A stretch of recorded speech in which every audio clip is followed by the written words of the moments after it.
Bonjour à tous, je m'appelle Juliane Gonod. Dans cette chaîne, je parle d'immigration Canada et d'entrepreneuriat. Aujourd'hui, on va voir ce qui pourrait grandement affecter ton intégration au Canada. C'est un sujet vraiment important, donc je vous prie de regarder la vidéo jusqu'à la fin. Mais avant tout, si vous êtes nouveau sur ma chaîne, si c'est la première fois que vous me voyez ou que vous visualisez ma vidéo, n'hésitez pas de vous abonner, de mettre un pouce de like et de commenter car c'est toutes ces activités-là qui feront avancer notre communauté. Merci. Tout de suite après le générique.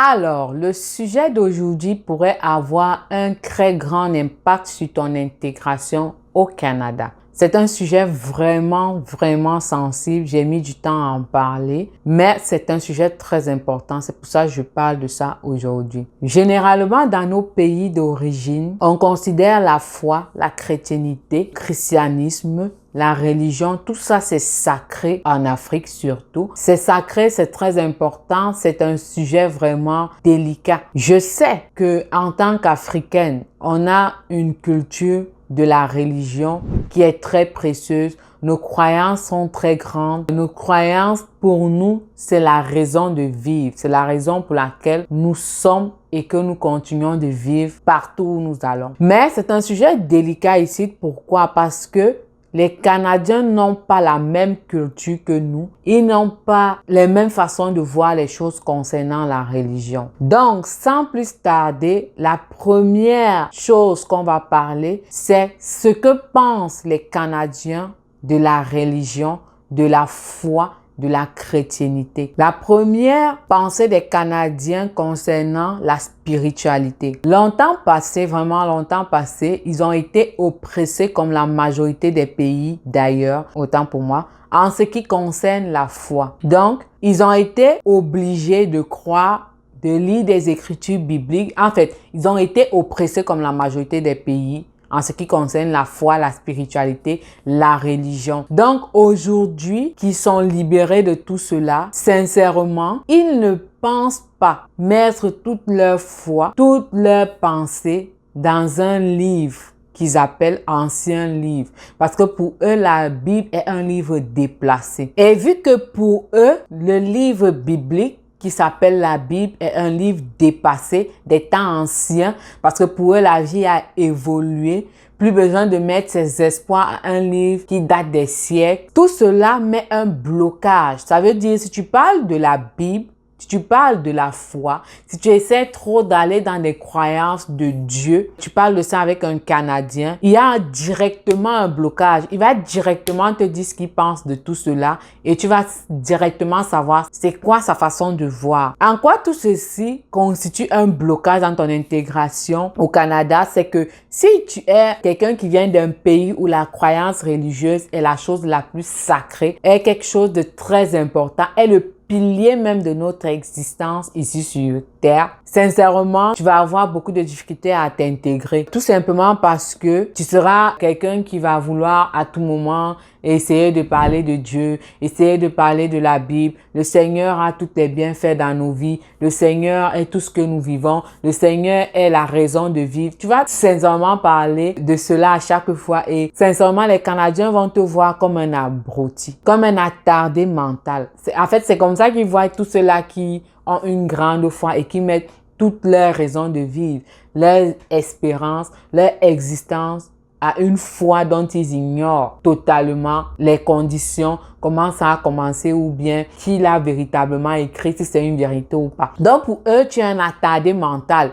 Ils croient en recherche scientifique, à l'intelligence, ce qui vient de ta tête, plus qu'un livre qui devrait leur dicter comment vivre. Donc, ceux-là qui ont l'habitude de parler de Dieu, d'évangéliser, si tu es un évangéliste, naturellement, essaye de parler de Dieu, ça c'est ma façon de voir, hein. Essaye de parler de Dieu ou parle de Dieu avec ceux-là qui veulent t'écouter. J'ai dit dans ma précédente vidéo, en ce qui concerne l'intégration, que ici, il faut faire attention à tout ce que tu dis. Parce que tout ce que tu dis ici peut se retourner contre toi. C'est pas comme au pays, tu peux insulter quelqu'un, tu peux l'obliger à venir comme, par exemple, venir évangéliser chez lui, tu toques sa maison. Tu vas commencer par où pour toquer la maison d'un Canadien disant que tu viens l'évangéliser. Ça, c'est des choses à faire très, très attention. J'ai même déjà vécu une scène pareille. Je vais vous raconter une petite histoire concernant cette scène-là, ici au Canada. J'étais au supermarché un jour, puis quelqu'un m'a arrêté. C'était quelqu'un de mes origines. Je veux dire, c'était une black,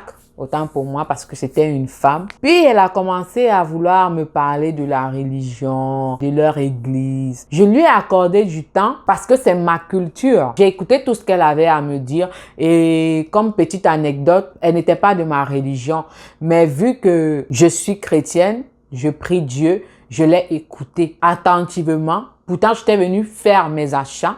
Mais j'ai pris la peine de l'écouter ces 5 minutes en plein supermarché en train d'essayer de m'évangéliser. Ça, c'est une habitude. Je ne l'ai pas condamné, mais un Canadien, il va pas, d'abord, il va même pas, si tu accordes, un Canadien t'accorde une minute dans un supermarché ou n'importe où, c'est pour te rendre un service, par exemple. Par exemple, si tu sais pas où trouver des tomates, je vais prendre un exemple ou des oignons, oui, il va t'écouter. Attentivement même, et il va te donner la solution, il va te l'indiquer. Ils sont très courtois. Mais si tu vas venir lui parler de religion en plein supermarché où il a compté ses 30-45 minutes pour faire ce qu'il a à faire. Après, peut-être, il doit aller se reposer pour aller travailler. Il a ses recherches à faire. Il a ses enfants à aller récupérer à la garderie. Tu vas l'arrêter pendant 30 minutes pour essayer de lui parler d'un Dieu auquel il ne croit pas. Un Dieu pour lequel il te prend pour un abruti. Il considère que les livres sont anciens, mais attention, tu seras anéanti. Tu vas te rendre pessimiste. Tu seras ridiculisé, tu seras rabaissé parce que lui ne considère pas ce que tu prends pour sacré comme un sacré. Donc, je sais pas si on se comprend. Une autre petite anecdote. Il y en a beaucoup plus les ramadans. Les gens qui font le ramadan, qui jeûnent là constamment, ils savent ici au Canada quand est-ce que c'est parce que il y a des musulmans aussi ici. Et j'ai déjà vu des gens rire de cela que, bon, c'est pour moi, c'est une façon de rire, c'est une moquerie, mais eux, ils ne voient pas ça peut-être comme ça. Ils disent comme, je peux pas rester affamé une journée parce que j'aurais trop faim pour ça. C'est une façon de dire, c'est trop absurde pour une croyance de s'affamer pendant toute une journée. Pour eux, c'est tellement absurde. Donc, un Canadien trouve absurde de s'affamer juste pour une croyance. Juste pour quelque chose que tu ne vois pas, pour quelque chose que tu ne touches pas, pour quelque chose que tu n'es pas convaincu que ça existe. Pour eux, ils trouvent ça tellement absurde de s'affamer. Mais ils sont prêts à s'affamer parce qu'il y a des opérations qu'on fait ici à jeun. À s'affamer, par exemple, pour pouvoir se soigner. Pour eux, c'est logique. Rester affamé le matin, même pas toute la journée d'ailleurs. Rester affamé pendant la matinée et aller se faire opérer à l'après-midi. Pour eux, c'est tout à fait normal, mais très absurde de s'affamer pour une croyance. Donc, ils te voient pour un abruti, même si pour quelqu'un qui a une pensée limitée, qui n'est pas intelligent, même s'ils ne vont pas te le dire directement, ils pensent cela de toi. Donc, c'est un peu ça pour ma part. N'essaye pas, et moi-même non plus, je n'essayerai jamais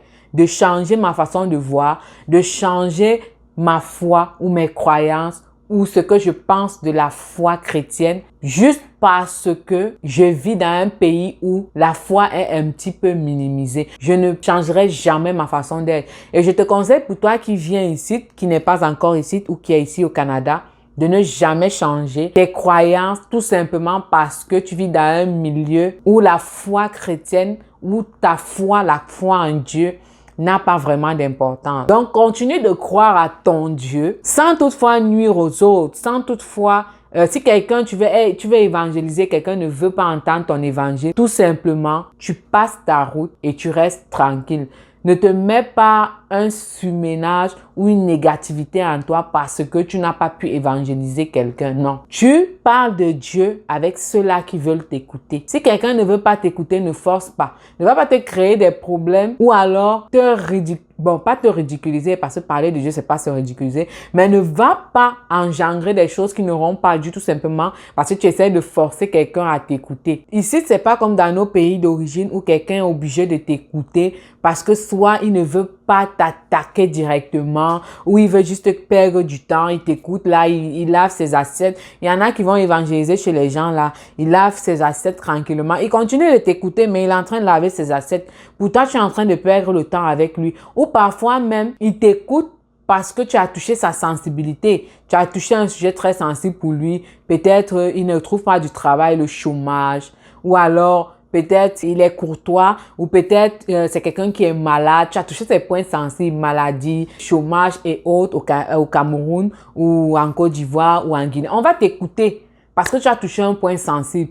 Mais ici, ça ne se passe pas pareil. C'est pas la même chose. Une personne n'est obligée de t'écouter et même, tu peux saluer quelqu'un, il ne te répond même pas, il passe sa route. Il est tout à fait libre. Ils se sentent libres de faire ce qu'ils veulent. Alors, ils ne mettent pas leurs croyances. Ils n'ont pas les mêmes croyances que toi. Tu respectes ça et tu t'adaptes à la situation. Une autre pensée qu'ont les Canadiens concernant la religion est que pour eux, la religion est une activité qui porte ou une pensée qui porte jugement à leurs activités quotidiennes.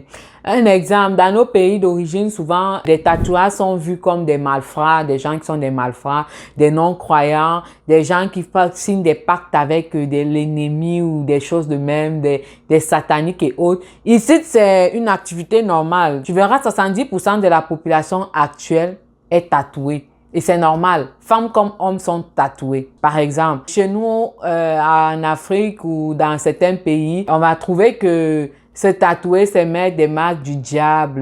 Dans l'Ancien Testament, la fin des temps, mettre des marques sur le corps marque la fin des temps et tout ça. Ici, c'est quelque chose de normal. Il trouve qu'il va embellir son bras, alors il se met un tatou. Il trouve qu'il va embellir sa cuisse, il se met un tatou. Une femme trouve qu'elle va embellir, admettons, sa poitrine, elle se met un tatou. C'est tout à fait normal de se tatouer ici. Mais que la Bible considère comme pas mal selon les chrétiens et que eux, ils trouvent, le Canadien trouve que c'est un grand jugement concernant son activité quotidienne. Il y a encore cette affaire de sexe. Le sexe, selon la Bible, est considéré comme un acte qui s'oppose de façon normale et judicieuse après le mariage. Un Canadien ne trouve pas la nécessité de devoir se priver d'un acte sexuel juste parce qu'il croit en Dieu. C'est tellement banalisé ici. Un enfant de 14 ans pratique l'acte sexuel ici et en parle à ses parents. Donc, c'est tellement quelque chose de normal qu'ils ne trouvent pas pourquoi ils vont se priver de cela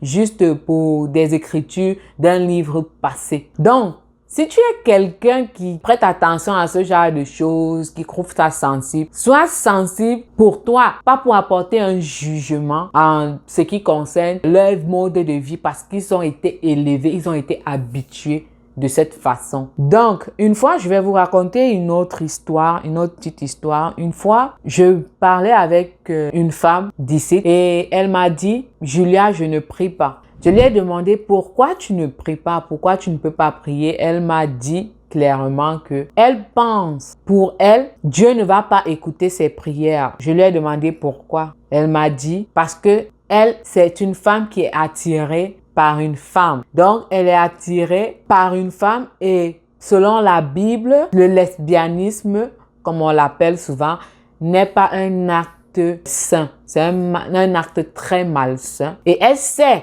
que si elle prie, Dieu ne va pas l'écouter. Qu'est-ce que j'ai fait à ma personne de croyante? Je lui ai tout simplement dit que Dieu, c'est un Dieu. Dieu est pour tout le monde. Tout simplement, et je me suis arrêtée là. Je n'ai pas essayé de lui faire comprendre que non, c'est vrai que dans la Bible, on dit ça, mais tu sais, tu ne dois pas leur dire quoi faire en fait. Pour eux, c'est un acte qu'ils désapprouvent et qu'ils détestent. Le Canadien n'aime pas se sentir obligé, n'aime pas se sentir en prison. Pour eux, la liberté, c'est quelque chose de très précieux, très, très précieux. Donc, qu'est-ce que je disais? J'étais de disant que cette femme-là me l'a dit. Je suis chrétienne, j'ai mes pensées concernant tout cela, mais j'ai été neutre. Je n'ai apporté aucun jugement parce que cette femme avait dit qu'elle était aux femmes. Je n'ai apporté aucun jugement parce qu'elle m'a dit qu'elle ne prie pas. Parce que quelqu'un d'autre va dire, mon Dieu, tu ne pries jamais, vraiment, jamais de ta vie. Quelqu'un qui ne prie pas, c'est quelqu'un qui va aller en enfer.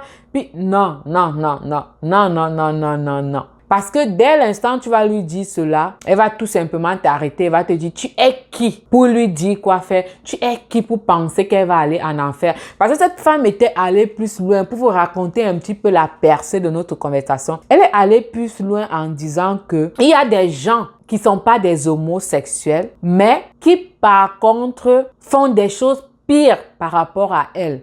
Donc elle se considère malgré son orientation sexuelle, elle se considère mieux que certaines personnes. Alors, pour elle, tu n'as rien à lui dire concernant cela. C'est un choix. Elle a choisi d'aimer les femmes. Et également, elle a fait le choix de ne pas prier. Et on convient ensemble qu'en tant que chrétien, une personne qui ne prie pas, je ne sais pas comment elle fait, mais je pense pour moi, ma part, que c'est quelqu'un qui ne croit pas en Dieu. Parce que prier révèle de ce que tu as la foi. Donc, pour dire encore ici que ça, c'est quelque chose qui pourrait atteindre ton intégration au Canada.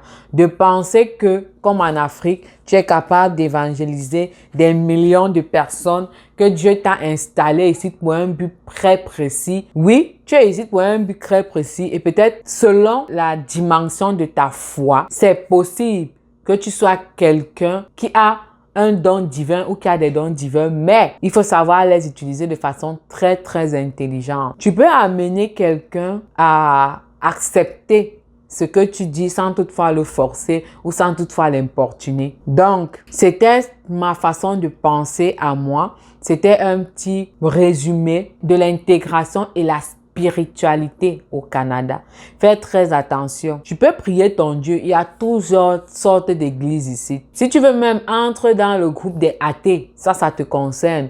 Mais, sincèrement, fais-le sans trop importuner les gens. Sans trop te dire, regarde la grosse maladie que tu as là. C'est une tante. Tu vas même commencer comment pour venir dire, c'est une tante de ton village ou c'est un oncle qui te fait tes échecs que tu as là. D'abord, pour eux, ils n'ont pas besoin de prier pour travailler. Quelqu'un va te dire en Afrique que si tu ne trouves pas le travail, si vraiment tu n'arrives pas à manger chez toi, tu ne trouves pas le travail, c'est parce qu'il y a une tante ou un oncle qui a bloqué ta vie. Ici, tu vas commencer comment? Parce que bloquer sa vie là, même quelqu'un qui n'a pas fréquenté, qui a juste fait le secondaire, n'a même pas un baccalauréat et il construit sa vie ici, il travaille. Il fait ses enfants, il a une voiture, il a une maison. S'il veut même, il fait des investissements. Parce que de ce côté-là, tu ne pourras pas l'atteindre. N'importe qui fait ce qu'il veut ici. C'est possible au Canada. De quitter aujourd'hui ton travail et aller travailler dans une autre entreprise. De faire 1 an dans un boulot et changer même de métier. D'arriver à 30 ans à aller aux études et revenir avoir un salaire double que ce que tu avais avant, sans toutefois prier. Ils n'ont pas besoin de tous ces efforts qu'on a nous en Afrique là, pour trouver du travail, pour avoir une femme. Je vais dire que ici, prends les choses vraiment avec pincette. Parle de Dieu, j'ai déjà parlé de Dieu avec plein de mes semblables africains. En tant que chrétienne, ça arrive, mes semblables. Mais ne va pas imposer à quelqu'un de... Même si un Africain même ne veut pas t'entendre parler de Dieu, parce qu'il y a des Africains même ici qui sont nés ici. Ça veut dire qu'ils ont la mentalité canadienne. Ils n'ont pas grandi avec des croyances en Dieu et puis peut-être leurs parents ne sont pas trop attardés dessus et alors il ne va pas vouloir t'écouter. Mon ami, tu respectes cela tout simplement. Ça, c'est un grand facteur et un grand impact dans ton intégration au Canada.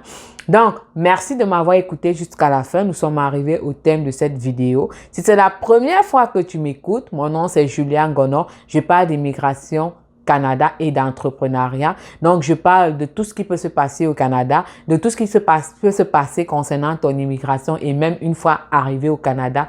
Et comment tu peux investir au Canada, tout ce qui peut réussir entre tes mains concernant l'investissement des business au Canada. Donc, si tu es nouveau, n'hésite pas de t'abonner, de liker, de laisser un commentaire et surtout de partager. Merci. On se voit à la prochaine vidéo.